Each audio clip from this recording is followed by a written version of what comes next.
Halo, shalom saudara, apa kabar pada hari ini? Kita bersyukur buat kebaikan Tuhan dalam kehidupan kita. Hari ini kita ada di hari Senin, di awal dari minggu yang baru, minggu yang pertama di bulan Agustus ini. Saudara, hari ini kita akan belajar sama-sama dari kehidupan Yusuf.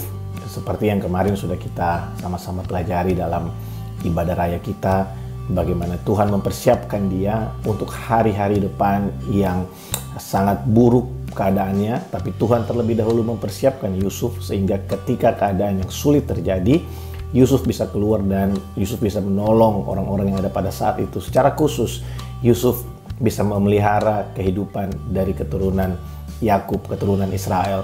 Nah, saudara, hari ini kita akan melihat bagaimana Yusuf ketika dia dipersiapkan Tuhan di dalam rumah dari Potifar. Dalam Kejadian pasal yang ke-39 ayat yang pertama sampai dengan ayat yang keempat, di sana firman Tuhan berkata seperti ini.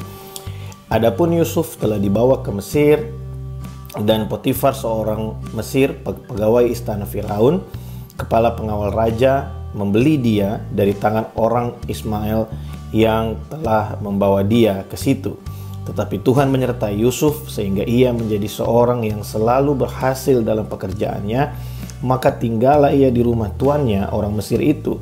Setelah dilihat oleh tuannya bahwa Yusuf disertai Tuhan dan bahwa Yusuf membuat berhasil segala sesuatu yang dikerjakannya, maka Yusuf mendapat kasih tuannya dan ia boleh melayani dia.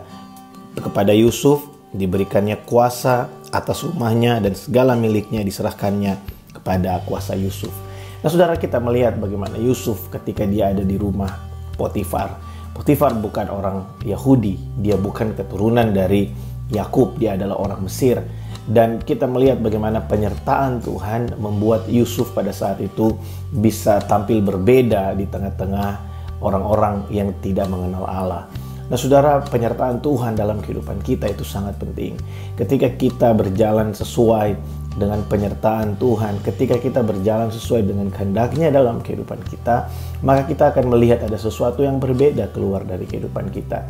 Yang membuat kita berbeda itu bukan karena kita, tapi karena ada penyertaan Tuhan yang berjalan beriringan bersama-sama dengan kita. Tuhan yang membuat kita berhasil dalam melaksanakan segala sesuatu yang kita rencanakan. Tuhan yang memberikan kita hikmat untuk kita bisa mengerjakan segala sesuatu dengan baik dan benar. Nah, Tuhan yang kita sembah, Dia juga adalah Tuhan yang memberikan kita kemampuan untuk kita bisa melakukan segala sesuatu dengan baik. Saudara tahu bahwa ketika Yusuf ada di rumah Potifar, bahkan ketika dia dijual, mungkin Yusuf pada saat itu dia tidak biasa kerja di rumah. Karena dia adalah seorang anak yang sangat dekat dengan papanya. Saudara bisa baca di pasal 37, bagaimana Yakub membuat jubah yang maha indah buat Yusuf. Dia sangat favorit, dia mungkin jarang bekerja di rumahnya. Tapi ketika Tuhan menyertai dia, saudara bisa melihat tangan yang mungkin tidak pandai untuk melakukan segala sesuatu. Mungkin pemikiran yang tidak punya inisiatif untuk melakukan apa-apa. Tapi ketika ada penyertaan Tuhan di situ, saudara bisa melihat bagaimana Tuhan membuat perbedaan dalam kehidupan Yusuf. Dan saya juga yakin dan percaya bahwa Yusuf dalam keadaannya setelah dia dijual dan dalam proses yang dia lewati di rumah Potifar, saya yakin dan percaya Yusuf juga memiliki sikap yang baik.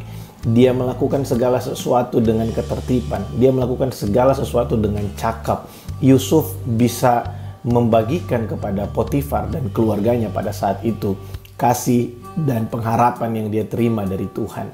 Saudara bisa bayangkan seorang anak muda yang dijual oleh saudara-saudaranya. Saudara bisa bayangkan seorang anak favorit yang biasanya ada di rumah.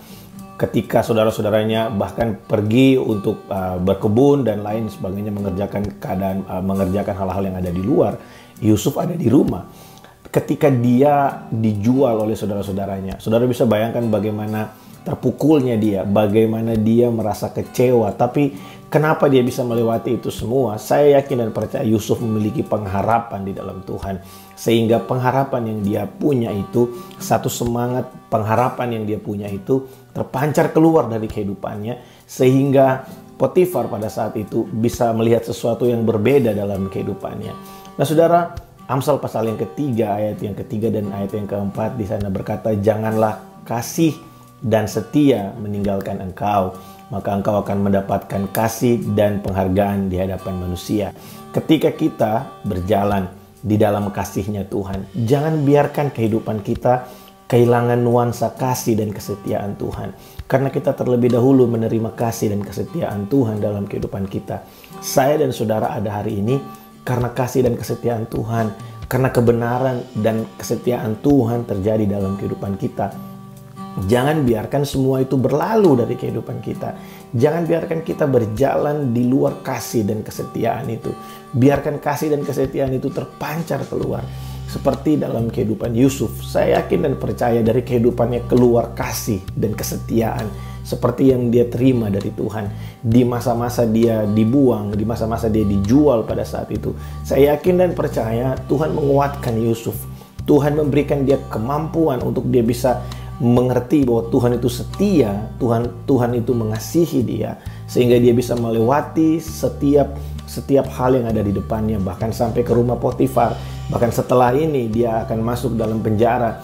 Kita tahu bahwa Tuhan menyertai dia, dan Yusuf mengerti bahwa Tuhan setia, Tuhan mengasihi dia, sehingga dia bisa melakukan segala sesuatu. Dia bisa memancarkan kasih Tuhan dan kesetiaan Tuhan buat orang-orang yang ada di sekelilingnya. Saudara, biar hari ini kita belajar apapun yang sedang saudara hadapi hari ini. Biar kasih dan kesetiaan Tuhan itu terus menyertai kehidupan saudara. Jangan berjalan tanpa aura kasih dan kesetiaan. Biarkan cinta Tuhan yang mengalir buat kita itu juga mengalir keluar. Biarkan kesetiaan Tuhan yang mengalir buat kita itu juga mengalir keluar. Memberkati orang yang ada di sekeliling kita. Sehingga mereka akan melihat bahwa wow, orang ini berbeda. Walaupun di tengah-tengah keadaan yang mungkin gak ada pengharapan, tapi orang ini bisa muncul keluar dan memberikan satu pengharapan buat kita.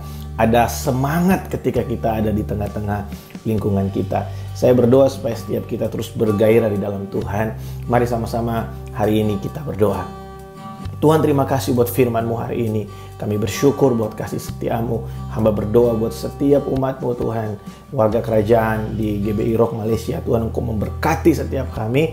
Pulihkan semangat dan kepercayaan kami kepadamu. Kami percaya Tuhan bahwa Engkau ada, Engkau setia. Biar kasih dan kesetiaan-Mu itu terpancar dari hidup kami. Sehingga kami bisa memberkati orang yang ada di sekeliling kami. Lingkungan kami Tuhan mungkin ada dalam keadaan yang down, tapi ketika mereka melihat kasih Tuhan dalam hidup kami, ketika mereka melihat kesetiaan Tuhan dalam hidup kami percaya Engkau akan membangkitkan semangat, Engkau akan membangkitkan gairah kami untuk kami kembali percaya kepadamu bahwa Engkau sanggup melakukan segala sesuatu dan tidak ada rencana Tuhan yang gagal buat kami. Dalam nama Yesus kami berdoa. Amin. Saudara, tetap semangat, tetap andalkan Tuhan. God bless you all.